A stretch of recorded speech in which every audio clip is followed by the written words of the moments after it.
rank.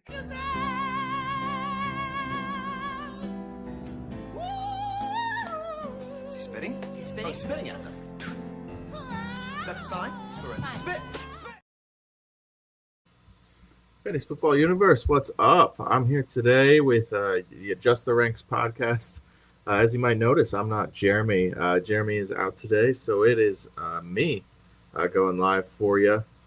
So we got a good show for you today. We got a 14-man tight end premium, as all part of the 30 Mocks in 30 Days series.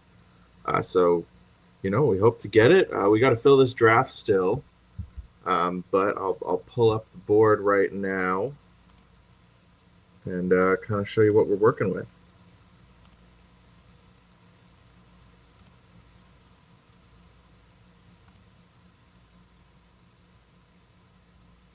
All right, so as you can see, we got a few people in. We definitely need to fill up here.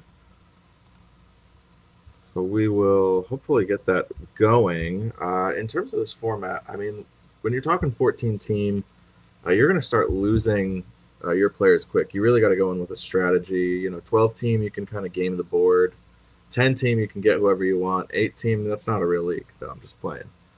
But a 14 teamer, you got to go in with a strategy. You're going to take a hit on a position. It's going to happen. So how you respond to that, what you go in with a plan, and with the tight end premium, obviously we're looking at the board here. I'm drafting at pick 12. I'm really hoping that one of Bowers and McBride get there. You get one of those onesie positions. Obviously we, hope for the best, prepare for the worst. So we can, we can pivot there. If anyone's listening, I'm probably going to get sniped now by teams 10 and 11 once we get them filled. Start getting the word out. In the meantime, though, if you've been following this series, it's getting you ready. Redraft season is right on the way. We're really coming up against the buzzer here. August is in prime season. We got preseason games where hype is getting out of control. If you're a Torrey Horton fan, you're on top of the world right now. If you're a Shedeur Sanders fan, maybe he'll get picked here. His quarterbacks do tend to go pretty later in these 14-team formats. So with that, I'm going to let the chat know that we're going to get underway pretty soon.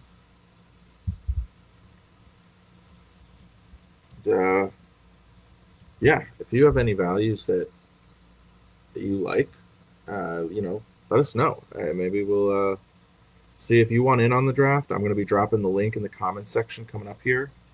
I would love to have everybody here. Hop in if you can, and we'll get this thing going.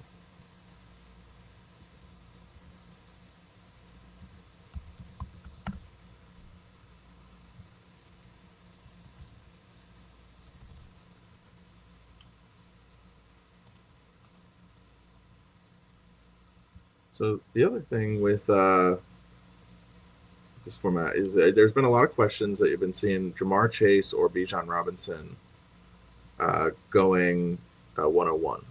And I think that this is one of the most interesting questions that is going on in redraft right now, because normally you're not battling with the 101. Normally 101 is pretty set. People really know who they're going for. But when we were doing our AMA, this was a question that came up at least 3 or 4 different times, which was a solid chunk of the questions. And I think that as you're kind of looking in the half PPR, I think it gets a little bit closer. But this is something that I did want to take some time to talk about today, just to go over, because I've been seeing it pop up. So obviously you look at Bijan Robinson. He's young, he's electric, he's a stud, he's the new blood. Ja'Marr Chase, he's been there, done that. He was, 101 last year. He was the best wide receiver and, across the board. And, it just sort of, you know what you're getting with Chase. I think it's almost a boring pick. People want the new spiciness. Repeats seldom happen amongst these top tier players. The 101 almost never repeats as the 101. It very seldom happens. We saw, CMC last year cost a lot of people a lot of money. So I think there's some concern. And Bijan, that new hotness, he seems pretty safe.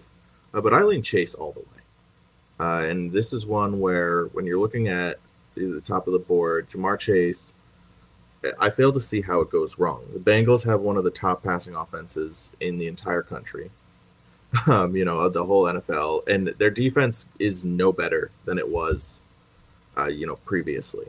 If anything, it maybe is getting worse. Trey Hendrickson still kind of dicey. You got some late entrants on their D-line with, I forget the name of their second-round pick there, but Stewart, coming in a little later into camp with the holdout. So this defense is really bad, and there's no way that they're not going to be able to pass the ball. Barring an injury to Joe Burrow and Ja'Marr Chase himself, I fail to see how Ja'Marr Chase lets you down this year. But Bijan Robinson, on the other hand, I could definitely see a world in which maybe he doesn't let you down, maybe even if he stays healthy and he dominates, but he might not separate you the same way that Chase is going to separate you from the rest of the receiver pack. Bijan is very good, but if Saquon stays healthy, Saquon is right there with him. If CMC stays healthy, CMC is right there with him. I don't see, with Justin Jefferson, he's coming in, he's a little hurt right now, a little banged up.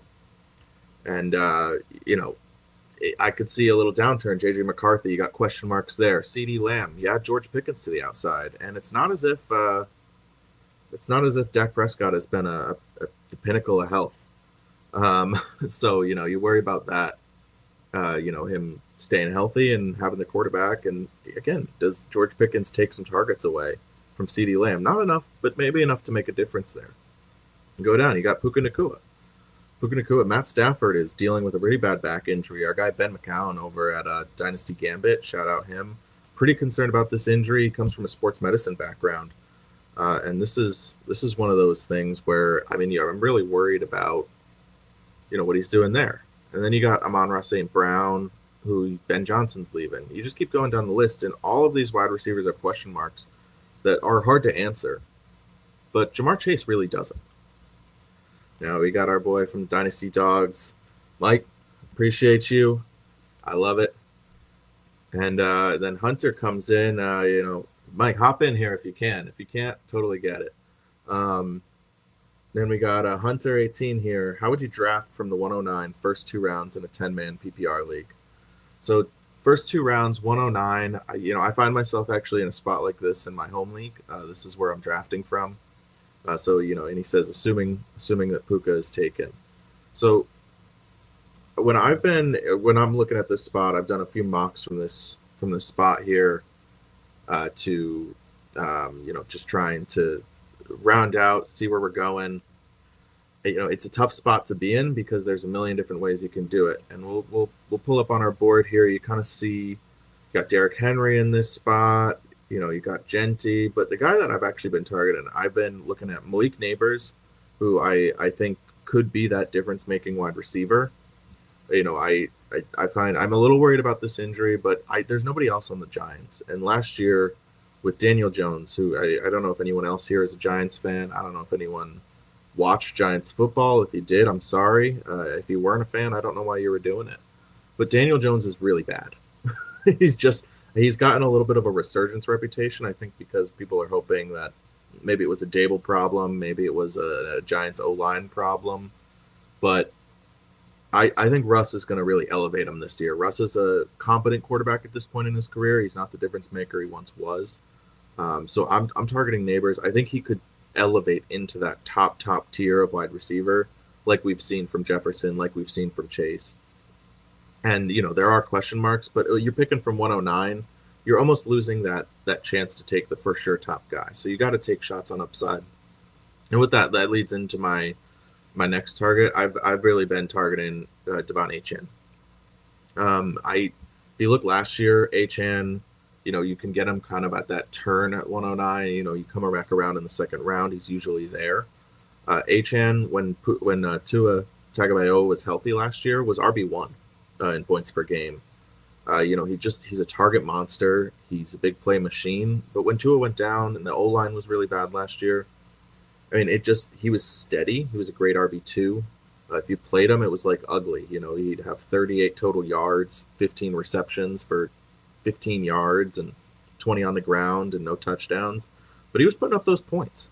So in the PPR format with Jonnu Smith gone, I really believe that, you know, you're going to start to see Devon Achane get going. And, you know, I'm pushing it off. Hopefully we can fill. I'm going to drop the link here in the chat to see if we can't get just a couple more people in here. But I'm saying a 550 hard start.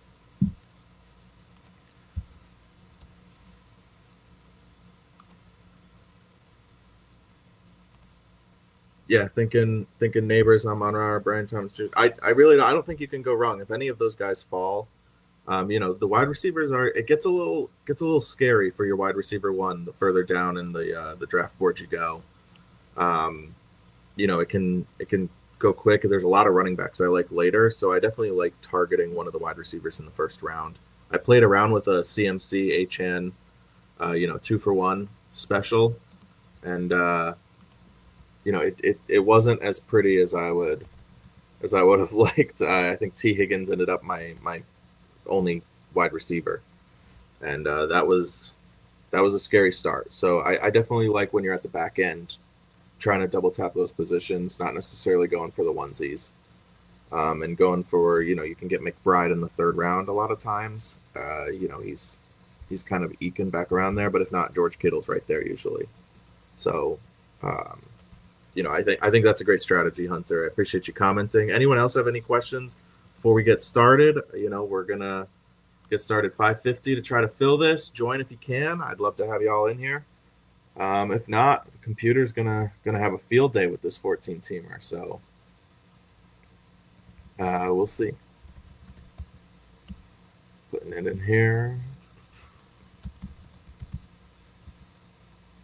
Yeah, no, I mean, genuinely, speaking on Achane is one of my favorite targets this year, and there was another question in the AMA about Achane versus Genty, and for the same reasons, I think Achane has a chance to be the top running back. And again, when you're drafting at the end of the first, you can sacrifice, you know, your floor. Like Genty's got a safe floor. He's going to get a ton of time. He's going to get a ton of carries. You might even see some targets. And, you know, I appreciate that, but like to me, it's a good way to get third or fourth place, because he's going to be an RB1, but is he going to elevate you? I'd rather lose my league, get last place because I took a shot on that upside of getting that top running back than finish in fourth because I was scoring 115 points every week, and just wasn't getting there. You know, and that was, you know, so I think to me, like when I'm looking at the Achane versus Genty, and, you know, Dynasty Dogs in here, he's talking his noise. He's saying Genty over Achane. I don't think that's a bad take either. But, you know, when you're talking about the strategy sort of at the end of these drafts, again, I'm thinking, you know, in Hunter, I had Achane, Jacobs, Puka, Amon-Ra, BTJ. Man, what a one-man league there, Hunter. That's a heck of a team. You know, I hope you can capture that magic again this year, because that's a great team to have. You know, we just when you're drafting at the end, it's so easy to fall into the trap of, you know, you're looking, you're seeing, you know, that hey, I really want to get a safe guy. You know, I don't want to lose my draft here in the first round, and you end up losing your league because you just don't have that ceiling. And, you know, you miss out on a couple boom bust guys there later. I think going for a guy who's got some question marks at the end of the first round, like Achane, versus a guy, Genty doesn't really have many question marks, except I think he's going to be RB5. So we'll see how this plays out. You know, I'm at an interesting spot in 12. I see Moneyball Nola there. Good boy Rocco. He's going to be picking up the turn, and everyone I hope is going to fall down the other side of the turn. It's not going to work. Traded Chubb for BTJ before week 1. There you go. That's how you win a league right there. That's I wish I could say it was probably skill for you, but I'm guessing it was luck. All right. We're going to be starting this right now. We're going to get it going. All right. Add everyone.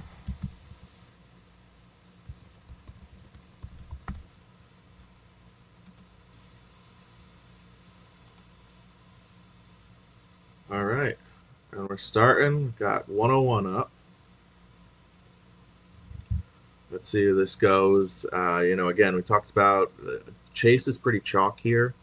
But I'm seeing, Bijan. I'm seeing Saquon sometimes go there, but it's mostly Bijan or Chase.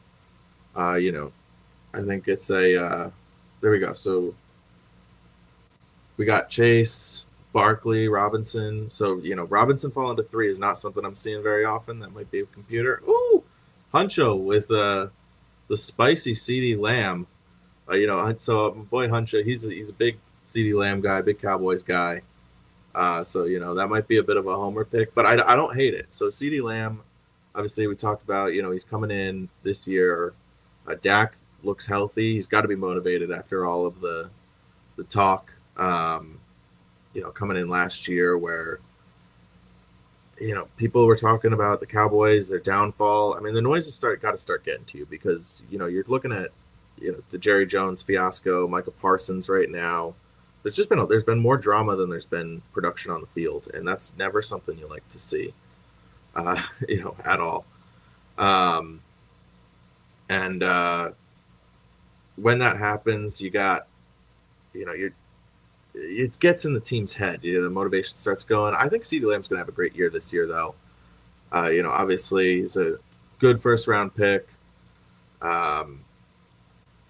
Definitely higher than I would go. I would like Jefferson over him. I might even like Gibbs or Neighbors, but I don't think it's a bad spot. Now I'm on here. So I'm gonna put my money where my mouth is. I'm gonna go with Neighbors here. Hopefully Achane falls back around in that 4th team. I don't see that likely. But there's plenty of good running back targets later that I'm happy with. Maybe one of the onesie tight ends. Yeah, Achane goes right after me. Thanks, Hunter. I think that's a great pick. So we're, in this format, like this is where I start to think, like Brock Bowers is starting to come up. We have a half tight end premium in the 14 team. The advantage of having one of the top tier of the onesie positions, the top quarterback, the top, your top, quarterback, your top tight end. I mean, that's such an advantage because the guy at the bottom of the league, they're starting some bum. They're starting, they're hoping that Mason Taylor breaks out as a rookie starting week 1. They're hoping that, let's see. Oh, man, we're running out of time here. Come on, guys. Need better than this. So CMC is a great pick there. I don't have a problem with him going there. But you get the onesies in this 14. The Brock Bowers advantage over your next tight end, over your second tight end, it's a huge advantage. It's larger. In a 10 team, you're looking at Brock Bowers versus maybe David Njoku or Mark Andrews. Here we're talking. Some people are going to be taking shots on Isaiah likely when Mark Andrews is healthy at their tight end. You're talking about, taking a shot. Like, let's just go through and look at some of these names. Kyle Pitts, heaven forbid, Brenton Strange, Hunter Henry. The points per game advantage that you're getting with one of the top onesie positions is just immense in a 14 man. Even more. You get up 16, but 14 is something you'll see, and it just goes up and up. So I'm definitely looking for one of the onesie positions here. And, we'll see Brian Thomas Jr., the BTJ, that's not a bad start for Moneyball. I'm hoping he can pop in. We love Rocco. I'm sure he's coming in. Drake London there, Hunter, is that's a good pick. So with the half point advantage on the PPR, but it's only half PPR, Brock Bowers is slightly higher for me than Trey McBride. If this was a full PPR, though, then Trey McBride would be my guy. They're right next to each other in the rankings.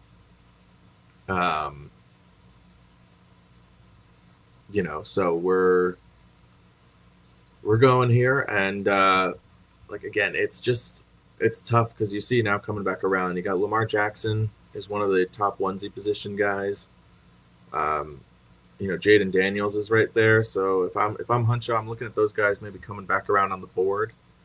And you kind of hope that again you can get that advantage, but you also have, I mean, you see, here's a guy I want to talk about, Tyreek Hill, because Tyreek Hill is right there also, and there's a lot of talk. Maybe he can bounce back to that wide receiver one season.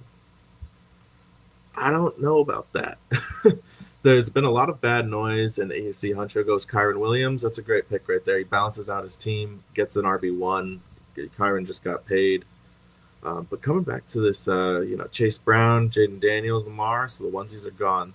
And there goes Tyreek Hill. And I know, CPU, Team 1, Jamar Chase, Lamar Jackson, they're not happy, but, the computer's not unhappy about that. But Tyreek Hill going before T. Higgins, before Marvin Harrison Jr., before JSN is something you will see in these drafts. And, when you're talking about where he's at, I mean, he's had a lot of trouble this offseason staying healthy. The team has been talking down on him a lot. Tua has been saying he needs to step up. He kind of abandoned us. That's not okay. He was shooting down Devon Achane the other day, saying, give Jaylen right the goal line and maybe we'll win some games. And, that's just the type of stuff that has me worried. The other receiver there, and Jaylen Waddle, has been getting all the talk about. He's the wide receiver one now. He's taken over. And Waddle's no spring chicken at this point in his career. He's a surprising 26 to me. He's been around for a little bit longer than you'd think. But he's still got it. He's still the guy there. And, it's tough to see. I think Tyreek Hill could be a real killer at this point in the draft. And you got, I want to talk a little bit about this range here, the Garrett Wilson to Breece Hall range there. But now I'm on the clock. You don't want to double on the onesies. I don't have a running back. And to me, Alvin Kamara is kind of the last guy there. But, and I'm looking at the wide receiver board. There's no one I like there. So I'm going to go with Kamara. I don't love the Saints this year, and that has me scared. The Saints are a real bad team. We kind of saw the quarterback.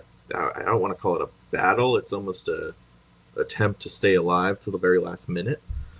But to me, it's sort of the last. He's the last guy. I see DJ Moore there. Hunter's building an interesting team, but now I'm going to go with the content guy. Can't let him pass up. He's not going to make his way back around to me. Jameson Williams. He's the FFU, the adjust the ranks. He's the boy. We've talked a lot about him. But going back to this range here, the Omarion Hampton, Garrett Wilson, Marvin Harrison group. A lot of question marks, a lot of upside there. We talked a little bit about, Omarion Hampton. He just lost the left tackle, and we're moving Joe Vault over there in Rashawn Slater. That's a big loss to the team, but we were talking about it, and I think that Hampton almost gets a little bump here. Not in terms of total points, not in terms of rushing efficiency, but because there's going to be more pressure on Herbert. And Herbert loves to check down. I mean, he's a check down maniac. So you got the Najee Harris injury, so the backfield is fully Lamar Hampton's to go with. And then you add in that Herbert now has to, panic throw. He's got to, doesn't have as much time to go. And, you're good. You're good, Rocco. We see you. You're back in now. You got a terrible start. You're good. We appreciate you for it. You're going to snipe me. I know it. So, and then you go to Garrett Wilson, and it's almost the same exact thing where you're looking at volume. TreVeyon Henderson. Oh, we're going to talk about that one. I'm putting a pin in it.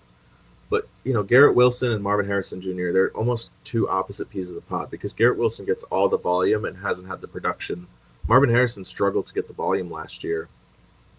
And that's something that's a concern. I'm actually going to change Joe Mixon here. I don't think Joe Mixon will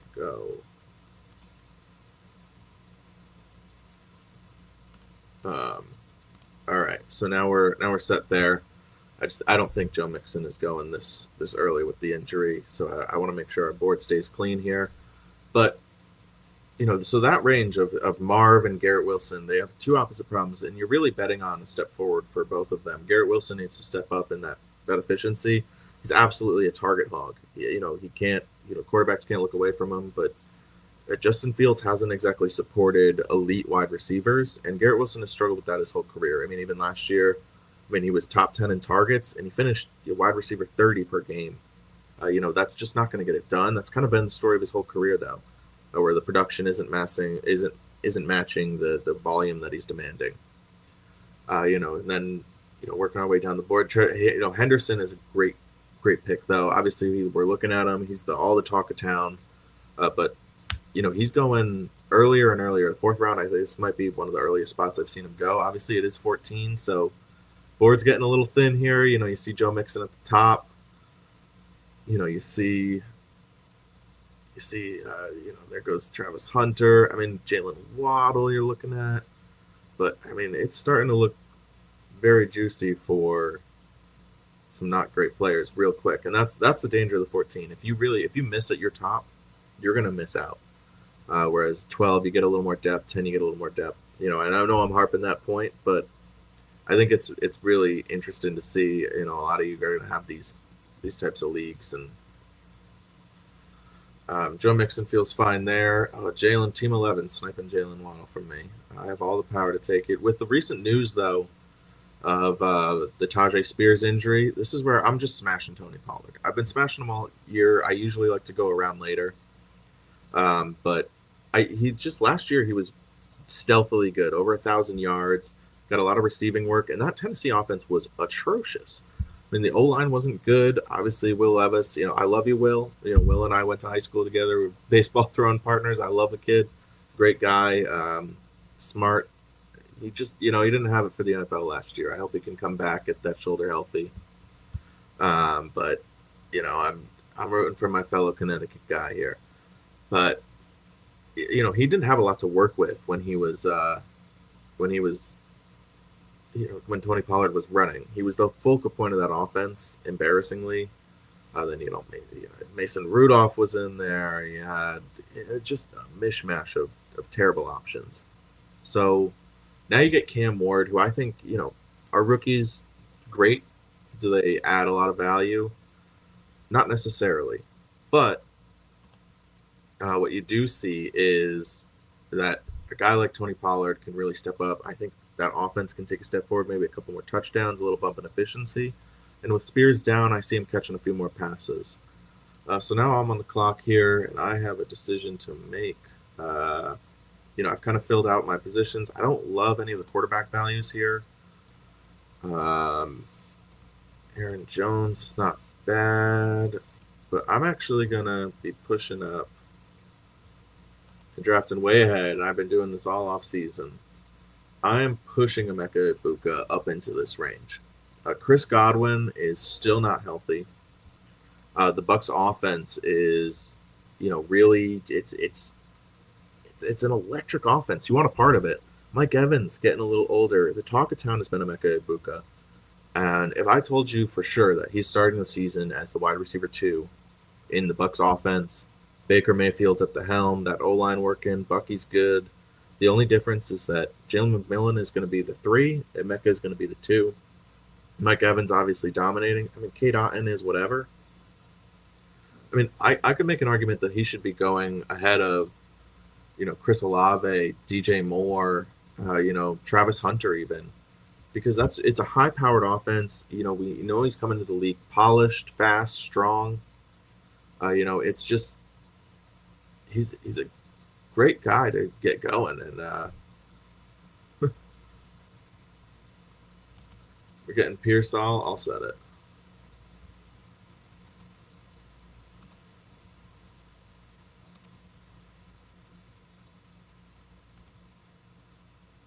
I'll throw Pearsall in there. Thanks for the shout out, Rocco.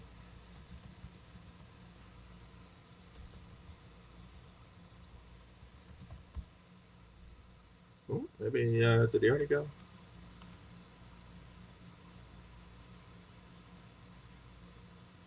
Oh yeah, Pearsall. Chev taking Pearsall at 5.5. I didn't even catch that.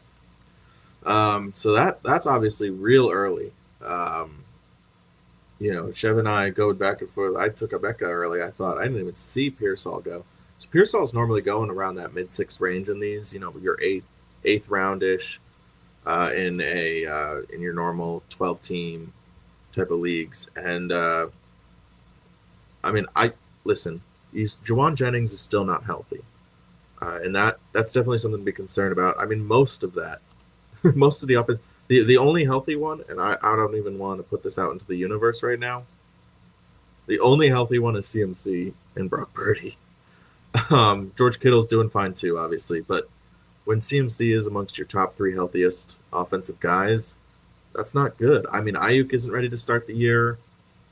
Jennings is out indefinitely with that calf injury, and I'm starting to think that maybe it's a calf and not just he's milking him for money. As he's looking to get paid. I mean, I really it's a bold pick, but Chev knows his stuff. I mean, if you have, go check out his content. If you haven't, he's got some great stuff on there. Pearsall, we love him here at the FFU. He's getting pushed up. So at the 5-5 here, just after Travis Hunter, before Xavier Worthy, before Jaylen Waddle. I mean, that's a very bold pick. And then we get Tyler Warren. I actually like the way that Chev's auto is working out. Wish he was here to see it come to fruition, but I mean, Warren's getting a big bump up. And now I'm stuck here again. I don't love the quarterbacks, so I'm gonna look and see. We got a guy falling here in Travis Etienne, who I like Travis Etienne. I think he's going to be in that mini Rashad White role as we've been talking about. Maybe expanded Rashad White role is actually a better way to put it, where he's going to be catching passes. And with my running back room, I mean, Kamara and Pollard, it doesn't exactly inspire confidence. It's not the best room in the world. I don't love the way that's turning out. So, maybe Etienne can kind of provide a little bit of value there, and I think he's going to catch a lot of passes this year. I think that Jaguars offense is going to take a good step forward, and Kyle Pitts is whispering to me like a Green Goblin mask over there, but looking at the board coming around, there goes Njoku, Kraft. So some of those 2 tight ends that are, I love the Njoku pick. Hunter's building quite an interesting team here.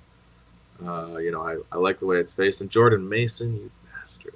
Sniped me. That was I was looking at who was falling and he was popping up. I'd already taken Etienne, so I couldn't take Tank Bigsby here. Not comfortably. I was looking at Mason. All right. Now we got decisions. Honestly, with the Jaden Reed injury, I'm not a Matthew Golden guy, but I'm going to take Matthew Golden here. And hope for the best. And now we got the run of auto because no one wanted the middle. Juwan Jennings goes. Team 10 is loading up on quarterbacks. I'm going to call that a smart decision. Let's change Goff out. I don't think you're seeing 2 quarterbacks go. Let's put in. Let's see. Who do you think should go there? That's for the content. I'm putting Tank Bigsby there. I think that's where he deserves to go. I don't think 2 quarterbacks are going to a team at this point in the draft. They're just going to keep doing it, though, so I'm going to let that one sit, but because I don't feel like fighting them all day. We got Tajay Spears going. Jaden Reed and Tajay Spears from California Cool there. Listen, those 2 guys are obviously hurt right now, but they could be great values at this point in the draft. I'm always worried about taking guys who are hurt. In the preseason, Jaden Reed's dealing with a foot issue, as I believe what's going on. He's in a boot. This is a guy I love Jaden Reed. He was one of my guys. If you asked me a week ago, I'm picking him. I would have picked him over Golden easily. But I'm a little worried about his health coming in. He's struggled to stay healthy. Tajay Spears is probably out. He's probably back for week 1, but I imagine he's limited with the high ankle sprain.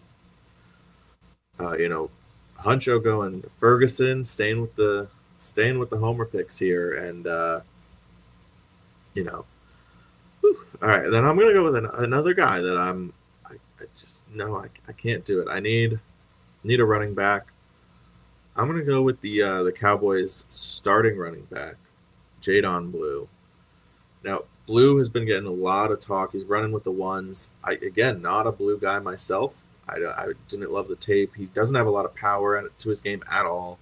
Not great contact balance. His vision, suspect. But, this is a backfield where he can, any play, he can take it to the house. He's got that level of speed. He's got that level of burst. So, he's a guy that, like, again, at this point in the draft, I'm looking, it's getting a little dry here at running back. There's another name I'm looking at running back that I'm going to try to take in the other end of the turn. I was playing some ADP games here. We'll see if it pays off for me. But,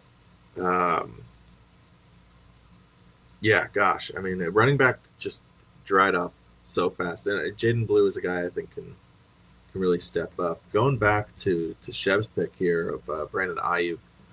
Ayuk is another guy. We had the injury group over there on the start of the draft with Reed, Spears, and Ayuk. Ayuk is probably not starting the season. He's still not quite back from injury.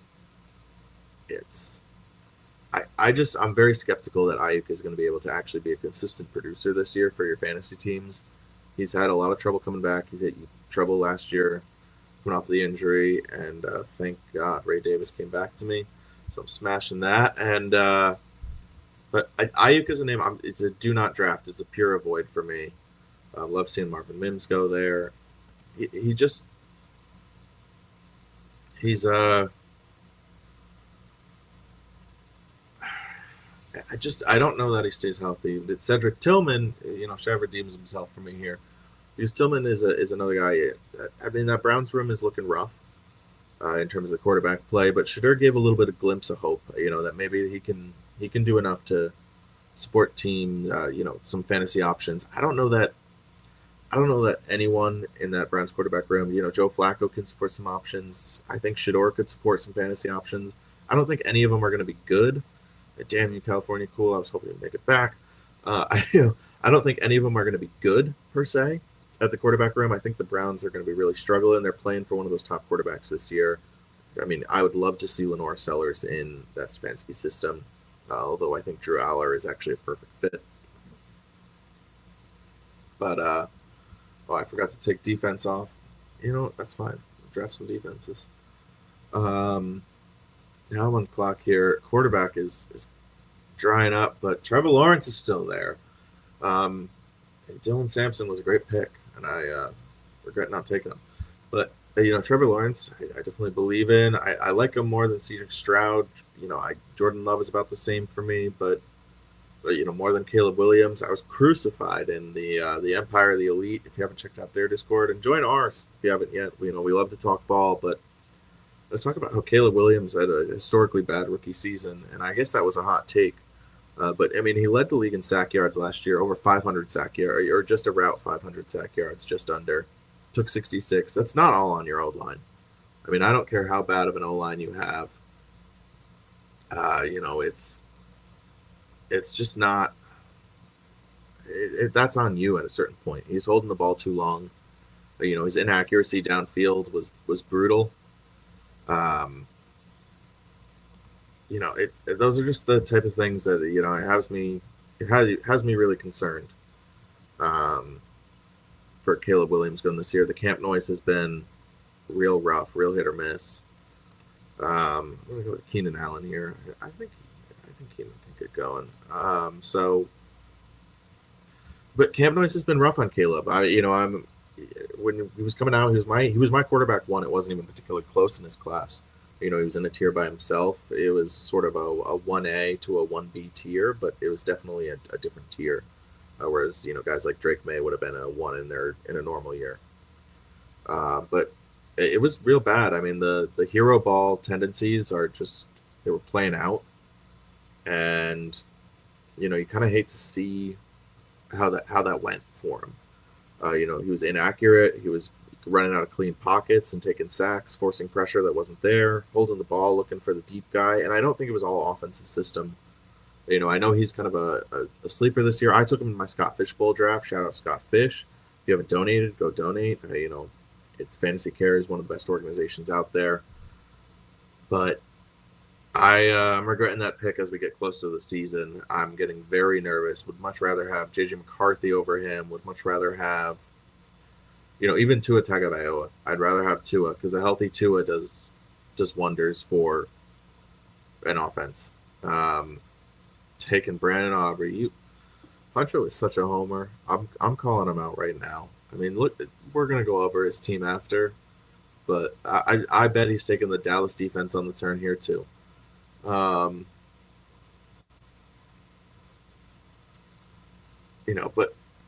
when you're looking at Caleb, I'm worried about the Bears offense on a whole this year. There's so many weapons. I don't know that he can support that many weapons. I mean, Keenan Allen was one of their top targets last year, was great. We kind of think he fell off just because of how that offense performed. And that has me very concerned. He took the Lions just to say he didn't do that. So now we're looking, last two picks. And there is a defense, we talk about this. The Arizona Cardinals defense is the one that I'm targeting every time in these drafts. And the reason why is that they play the Saints week 1. And I think that when you're looking at your defense, you want to, and streaming tends to be the meta. You win when you stream. It's the best way to kind of accumulate points and do your draft strategy is to find the terrible defenses. Unless you really nail a team defense, I mean, most of you probably in your home leagues and your like redraft leagues, you're going to have streaming defense. Is one of the best things to do is to find your defense. And this year, the Cardinals to me is the greatest defense to grab, just because they're playing the Saints week 1. They invested a lot into that defense. They, most of their draft picks were defensive players. They spent a lot in free agency. Obviously, I'm taking the 70-yard leg over here and Cam Little. But just wrapping up, when you're looking at team defense, I think that this is an important strategy, concept when you're drafting is you never know what a team is going to do. The Eagles are probably a lock to be a very good defense, but are they going to turn the ball over? Are they, force turnovers? Are they going to, maybe they get sacks? Maybe they're consistent, a good defense. I mean, that's valuable. But the way that you're going to really elevate your team is simply by, let's see if I can get this to go away. All right, thanks everybody. Great draft. We're going to look at some of these rosters too. But the way that you get the good defense is by, streaming against terrible offenses. And the Saints this year are one of the offenses that I'm picking on early if I can. Tyler Shuck looks serviceable, but he's going to turn the ball over a lot. If you watch in college, I mean, there's multiple plays where he's taking a sack, he rolls over, and he just chucks it up there. He looks like Will Levis. I mean, honestly, they're like 1 for 1. He's going to be the meme generator of taking sacks and throwing into coverage. Sorry, Rocco. He's a big Saints fan, but I think that's how it's going to be. And Spencer Rattler's winning that battle right now. We saw last year. He just can't push the ball downfield. He can't move the ball effectively. Kamara's 1 year older. That defense is 1 year older. I think they're going to have to throw a lot. I think they're going to have to take their shots. I think they're going to get turnovers on that team. And where turnovers come, points come.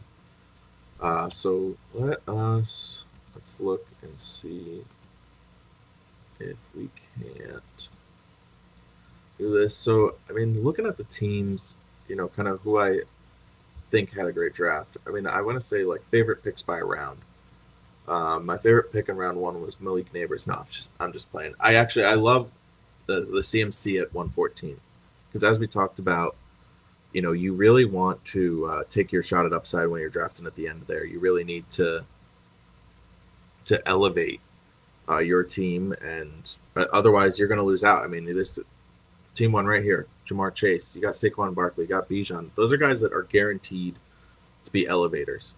They're guaranteed to be high scorers for the most part, barring injury. Towards the end, you got Genti, you got Nico, you got Puka. I mean, those are guaranteed to be great scores, but they're not guaranteed to be game-changing talents. You have to make up those points.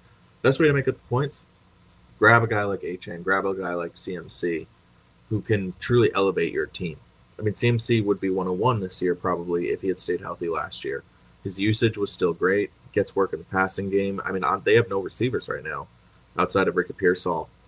So in that short area, I think you're going to be looking at CMC getting a lot of targets, and maybe a guy like Garendo if he can be healthy, Jordan James if he's healthy, or Corey Kiner eating some of the short area work, and keeping CMC healthy by having him in space, telling him get out of bounds, fall down, make a guy miss, but don't be taking as many hits as you are, which is great for us. In round 2, my favorite pick in round 2 is honestly, it's Lamar Jackson at 214. Now, I know I'm picking right now, end of the rounds, but you're in a 14-team league. I mean, you're looking at some of the starting quarterbacks. You're going to see teams start, we're starting Michael Penix here. The difference between Lamar Jackson and Michael Penix, the difference between Lamar Jackson and Drake May, the difference between Lamar Jackson and Jordan Love is probably going to be absolutely immense. And outside of the Tyreek Hill pick, which I don't love, they didn't necessarily give up a ton of points over replacement elsewhere. I don't love how this team drafted on a whole, but Lamar Jackson is going to provide a great points advantage against your opponent in the 14 teams. Those onesie positions just get more important the deeper your league is, because you'll find a way to make up the points. You work the waivers, you'll get a running back who's stepping in for a guy. You'll get that breakout wide receiver. You're not necessarily going to get the quarterback or the tight end that breaks out in these 14 teamers. They're just so much rarer. So, I mean, that's one of my favorite picks. And then Chev with Omarion Hampton here. He came in, he made that pick. Omarion Hampton is a guy, we got to question it in the AMA, and we were talking about it, and I loved how Hampton looked. I could see him getting pushed up really at the end of the second round.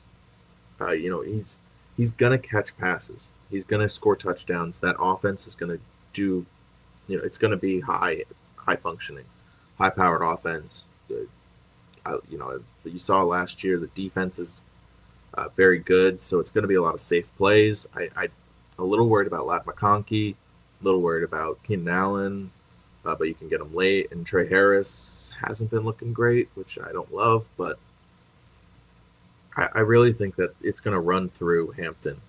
And just on volume alone, I mean, Hampton could easily be the running back one this year.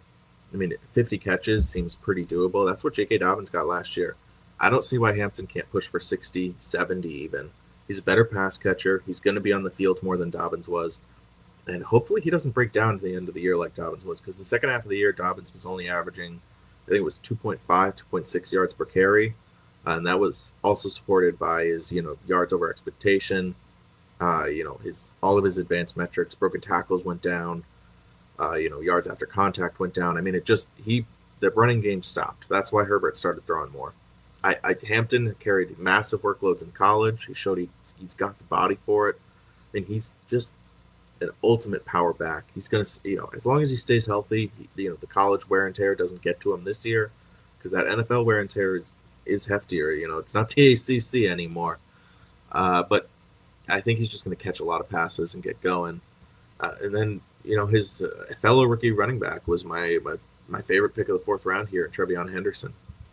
You see, look at the drop-off right after Henderson was picked in terms of running back quality. R.J. Harvey, who I getting more and more bullish on Harvey, especially the more I looked into how bad J.K. Dobbins fell off in the second half of last year. But I mean, Harvey's got a lot of issues working in power, working up the middle, hitting his gaps hard. Then you got David Montgomery after that, who's coming off of a pretty bad knee injury. In an offense, Ben Johnson's gone. You don't necessarily know how it's going to function. James Conner, he's getting over 30. They're talking a lot about Trey Benson. Maybe his usage goes down. I mean, Pacheco, who was just downright terrible last year. Joe Mixon, who's hurt. Pollard, my own guy, but not a high ceiling play. He's probably going to settle in around RB20 to RB30. Caleb Johnson, who I do love. Caleb Johnson has a high ceiling, but struggles to get if he gets caught behind the line, he's stopped. He cannot break tackles behind the line of scrimmage. He couldn't do it at all in college. If the Steelers offense can't give him that space he needs to get going in that zone scheme, I'm a little worried that Caleb Johnson might get edged out of that offense. I mean, so you're looking at the guys that go after, and Henderson really is the last guy that I feel confident is going to be that RB1 that you want, be that, upside play who still has that RB2 floor. We saw, obviously, I don't want to overreact to the preseason game, that 100-yard return we saw. That was Saquon Barkley in college. We all saw it. They say the first touchdown he scores is indicative of the rest of your career. And he was also mean in the passing game, though. And that play where he caught the ball, went down the right sideline, and just leveled the defensive back. I mean, head down, powered through him, got 3 or 4 more yards after that. That is an element that Henderson just didn't show in college that I love that he's showing now, that physicality. If he can bring that to the table as he's working in New England, I mean, they really need some electric weapons. Stephon Diggs is still working his way back from that ACL tear. Kyle Williams, I love him, but I think he's going to take a year or two to get going. So they're looking for that dynamic weapon. There's no more dynamic weapon than TreVeyon Henderson. Then in round 5, the pick that made me go, was Jaylen Waddle right before me at 5'11". We've talked a lot about Jaylen Waddle here at the FFU. Jaylen Waddle is stepping in, he's going 2 rounds here, almost 3 rounds after Tyreek Hill went. And I don't think that they're that separated. I mean, Jaylen Waddle, if you look back before last year, was a wide receiver 1, wide receiver 2 pretty consistently, especially on volume. Even in the half PPR, he sort of had that Jarvis Landry mold to his game. Even though he's much more explosive than Landry was, that was sort of the statistical output where it was high receptions, good yards, low touchdowns. But he's been talked about a lot in camp as being the wide receiver 1 there. Now, that might be to kick Tyreek Hill into gear. I wouldn't be surprised if they're playing mind games with Hill. I would want to play mind games with Hill if I were them. But Jaylen Waddle here in the 5th, going 6-7 in your 12-10 teamers. This is pretty consistently where he goes, and I think he's just a great value. He is a little banged up right now. I'm not too worried about it. He always seems to have a little nagging something. It doesn't seem to take away from his game most years. Last year it seemed like it. I think it had more to do with the Dolphins' offense. But here at 5'11", I love that pick. And then we go to the 6th round, and I'm going to come right back to the same team. Obviously, I love, talk about the Igbuka pick a little bit. I kind of want to save the Igbuka talk for the end here. I talked about it a little bit before, but Travis Kelce. Now, the reason why I love this Travis Kelce pick in the 6th way, obviously we have the tight end premium, but with Rashee Rice, I'm almost positive Rice is going to be missing, the first 6 games. We talk, if you follow me, you know that I'm the hashtag Debbie lawyer here at the resident fantasy lawyer here at the FFU. Unfortunate job that I chose, but happy to use it to help the people with fantasy football. So sorry if you hate lawyers, that's me. So if you felt a deep hatred watching this, now you know why. Travis Kelce, though, is going to step in. When Rice was off the field last year, Kelce's game immediately stepped up. He was at top 5 tight end once Rice was off the field. But before that, he was 5 points, 4 points, 3 points. I think he had a random 12-point, and then that was it. But Travis Kelce is going to start the year. Rashee Rice is going to be suspended. He's going to start the year very hot. So getting him in the 6th round gives you that immediate advantage. He does well, he gets hot, and then you sell him. And that's one of the best picks to me because people love Travis Kelce. How do you not love Travis Kelce? He's been our tight end 1 for years. People would love to buy into a resurgence. You're going to be able to sell him, even with Rice coming back, even with the impending return. I love his running mate, Xavier Worthy, but to me, Kelce's one of the best values here at this spot. In the next round, Tyler Warren is a guy we talked about, but yeah, I think I'm going to talk. Let's talk about Tyler Warren. I think I don't love this group of players. 7th, 8th round it's a tough zone. It's sort of a steep tier fall off for me from your Travis Kelce, your Dunze, your Ridley. Like, that's a steep fall off in quality once you get past that grouping of players. Aaron Jones is a great pick too, but it gets dicey. There's so many question marks with this group of players here in the 7th round. But to me, Tyler Warren possesses that upside. You're looking at a guy who I think could be the tight end 1 of his rookie class by far. Not that hot of a take. I think he could be a top 5 tight end this year in fantasy, though, which definitely more of a hotter take. He's an extremely athletic guy. Obviously, multiple ways to use him. That team over there in Indy really needs help getting the ball out, getting it out quick, and finding creative ways to move it. It's not lack of weapons. Michael Pittman's still good. Josh Downs is still good. Even Adonai Mitchell, I think, has got some moves. He's shown it off this year. Alec Pierce, obviously, the deep bomb threat. He's probably the best going deep guy with all he does. Sort of replaced MVS in that role where all he does is go deep. All he does is make plays downfield. It works for him. He's great at it. And obviously, you got Jonathan Taylor. But another way to get just creative around the line of scrimmage to try to create space for JT is incorporating Tyler Warren in the screen game, in the short game, running him as an H-back, almost using a two backfields where he can get rushes. That's Tyler Warren's game. He's so athletic. He's so creative with the ball in his hands. He's just one of the best playmakers in this draft. That's why the Colts got him. If you've got Daniel Jones in the backfield and you can run kind of a triple running threat, or Anthony Richardson, same thing. You can run like a triple RPO with Tyler Warren, who can break a ton of tackles or play fullback for you and be a lead blocker. You got Jonathan Taylor on the other side. I mean, that's a deadly way to play the ball. Is it necessarily the best, most exciting way? No, but it should open up the offense. I think Tyler Warren's going to get a ton of usage as a result. Going to the 8th round here, I got to go with Mason Taylor. Mason Taylor, my favorite pick of the 8th round. We'll start to go a little quicker with these guys. Is obviously it evens out, but I mean Jordan Mason is getting talked about as like the 1B in this backfield. Aaron Jones another year older, and that offense over there in Minnesota always finds a way to be extremely productive, and the running backs are always a part of that as well. Dalvin Cook, we saw dominance for years. Madison would get his looks though. Now we see Aaron Jones was pretty much stepped right into the Dalvin Cook role last year, but I think he got a little overworked. I think it was more than the Vikings wanted him to do, but there was nobody around him to step up.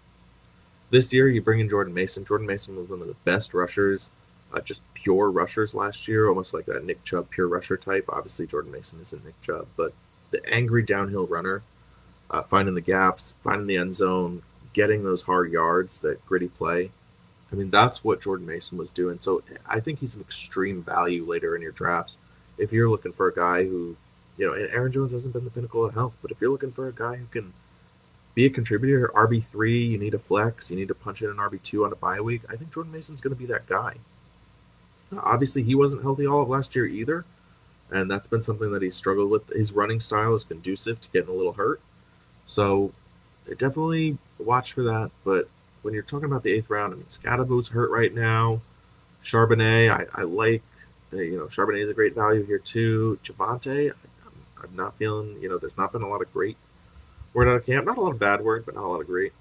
And then moving into the 9th round here, though, we'll go with Rashid Shaheed. Again, the Saints are in a tough spot, but I think they're going to be down a lot this year. They're going to need to chuck the ball. I would absolutely love to play against their offense when I'm playing defense, but I think that they're going to need to pass a lot. So Kamara's going to get peppered, but they're looking for that weapon to step up. Chris Olave hasn't been the best wide receiver when they're on the field together, though. It has been Shaheed, and you can get him 4 rounds later here. That's 5-6 rounds in your standard 10-12 team leagues. And Shaheed has always been a great downfield threat. He's back healthy. He looks great. Camp reports have been that he's dominating that. They didn't add any weapons really to this offense. So it should still be the Shaheed show when he's back healthy. He's always been a yards per route run fiend. He's always been one of the better guys, and you'll have to see it. And then I'm just going to pick my favorite from the last few rounds here. Obviously, Dylan Sampson's a guy I would love to highlight. Just going into the Quinshon Judkins, I've been covering that. If you haven't, just look me up on X. It's Buck Wild Sports. I have a whole thread dedicated to his waiver of speedy trial. I could talk all day about that, but I'm not gonna. I don't think it's gonna be good for Judkins this year. In Dynasty, I'm still buying. In redraft, though, I'm fully out. Again, an unfortunate Scott Fishbowl pick by me. I really thought he was gonna work things out, get his 3 to 6 game suspension, depending on how the evidence panned out. But it's looking more and more like he's just not gonna be ready. He might have to start on the pup because he's not in football shape, not with the playbook. But that said, my favorite pick here in the late rounds, it's got to be Tua Tagovailoa. And, we've been talking, we love Jaylen Waddle. here at the FFU, one of our favorite value picks. Jeremy's been on here. He's trying to take him in every single mock he's taken. I'm trying to snipe him in every single mock to try to get Jameson Williams and Jaylen Waddle. But, and we love Achane. And to me, that just screams that Tua is going to be a value. He's a quarterback one when he's healthy. Right? He's shown that, whenever he's healthy, he plays to that level. He finds the end zone. He's very efficient. He doesn't turn the ball over. And whether he should or shouldn't, he can run a little bit. So I think looking here, Tua is my favorite value here at these last few rounds. So for those of you that stuck with, I appreciate it. Give us a follow, give us a subscribe. Hit us up in our Discord. We love to talk ball. Jeremy's doing one of these every single day. Sometimes it might be me stepping in, sometimes it might be another, but FFU is doing 30 mocks in 30 days. Follow FF Rebel, follow Just the Ranks. Stick with it. Obviously, it's great to have you. Thanks for sticking with. And if you have any questions, feel free to hit me up. Hit any of us up. We're happy to answer. We're here for you as you start your season. You're on the clock. We'll make a call for you so you can blame us later. With that, peace. Love you all. Have a good night. Always remember, if you ain't first, you're last. If you ain't first, you're last. See you when you're grown up.